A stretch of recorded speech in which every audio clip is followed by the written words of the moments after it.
we will be doing an experiment based on Ohm's law. The aim of the experiment goes something like this. I will to find out the value of an unknown resistance given to us by using the Ohm's law circuit. Now coming to the circuit diagram,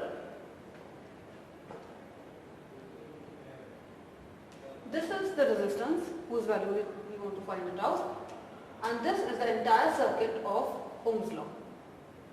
Now let us see it component wise. There is a cell which will be providing us the EMF or the voltage required to conduct the experiment. Then we have the rheostat connected with the key K. You can see there is a voltmeter to see the voltage readings, and in parallel to it we will be connecting the resistance whose value you want to determine. Excuse me, ma'am. Yes. And what is the use of the key and the rheostat?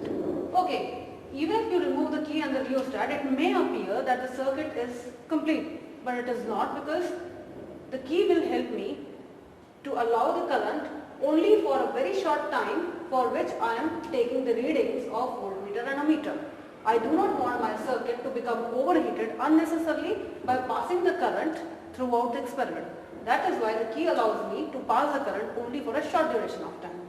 Similarly, the rheostat enables me to give different value of voltages starting from 0 till the maximum value provided by the cell. Now lastly, we are using this ammeter to give us the current reading. It means we have the current readings with us along with the voltage readings provided with the voltmeter. Now after having taken the readings from the voltmeter and the ammeter, let us see what we are supposed to do by the way of equations. Now this is the basic dependence of voltage on current I. We know that both of them are directly proportional. It means in order to equate them, I need to introduce a constant known as resistance. Now the aim of our experiment is to calculate the value of this unknown resistance R. It means I should know the value of voltage and current. Hence we can find out the value of R by dividing V by I. You can take different value of voltages by adjusting the rheostat, and hence you can see the different value of current. Divide them and get the value of R. The average of all the readings will provide you the nearmost approximation of the value of resistance. Now we will be seeing this circuit. We will try to make it and take the readings of current and voltmeter. Let's try assembling this setup. And what is it? Ohm's law universal? Ohm's law is not universal.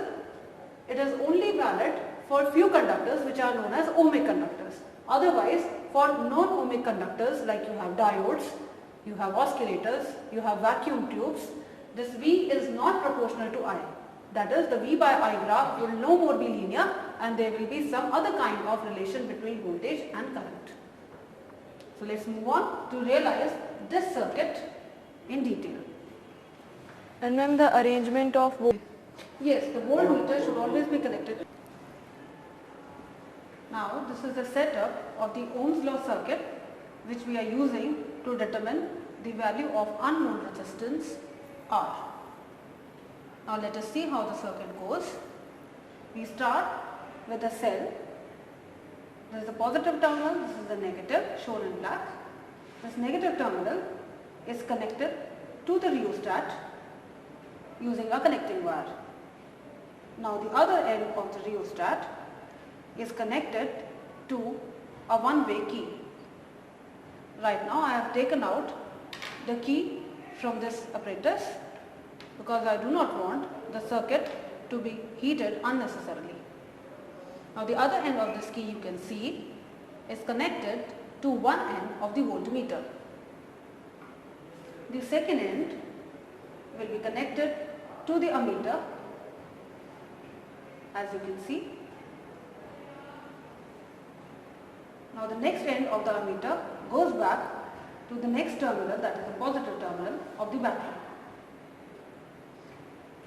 Now the resistance whose value you want to determine will be connected in parallel across the voltmeter, as you can see.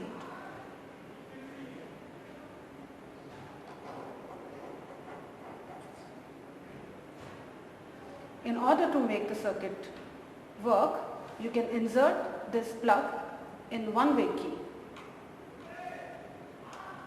and this can be taken out while you are not taking the readings. This rheostat can also provide you different values of voltage by moving this slider. Now after this, we will be taking the readings from this experiment.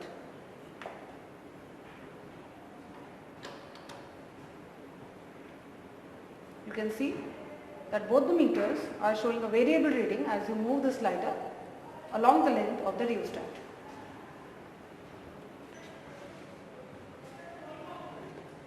Now we start with the experiment by putting in the key. We will be adjusting the rheostat at a fixed position, due to which we have limited the amount of voltage in the circuit. Now let us try to read what is the reading given by the voltmeter and the ammeter. Now let's come to the voltmeter. The reading that you can see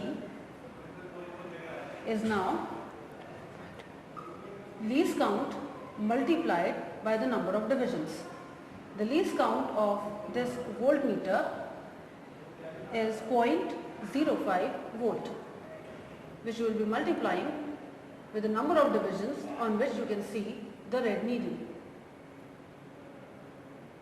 Now the red needle is currently pointing on the 22nd division. So it will be 22 multiplied by 0.05. Coming to the ammeter, we will be following the same rule. Least count multiplied by the number of divisions covered till the red needle. The least count of the ammeter shown is 0.05 ampere, and the red needle currently is on the 18th division of the scale. So it will be 18 into 0.05 amperes. Now you can remove the key to avoid the unnecessary heating of the apparatus. We again adjust the knob of the rheostat to get a new reading of the voltage.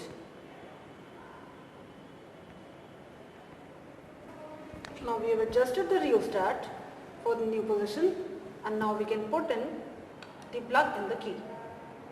Students, you can see that the reading has been changed now as compared to your first reading. The voltmeter needle is now showing me the 11th division. So the reading of the voltmeter will be 11 into 0.05 volts. Coming to the ammeter, the needle is right now on the 11th reading of the scale. So the current reading becomes 11 into 0.05 amperes. Dividing the two, that is voltmeter reading, by the ammeter reading, you can easily calculate the resistance used in the circuit. Like this, you can take the different values of the voltage by adjusting the rheostat, and hence you can obtain different values of V and A readings, and hence you can find out the resistance by taking the average. The alternative way of calculating the resistance by using the same readings that we have just now taken is by the way of graphical method, where we are plotting voltage on the y-axis and current on the x-axis. You obtain a straight line, the slope taken at any point of which will give you the value of resistance. Like in this case, we are getting the value 1.05, which is again confirming the value that we have got by making the average.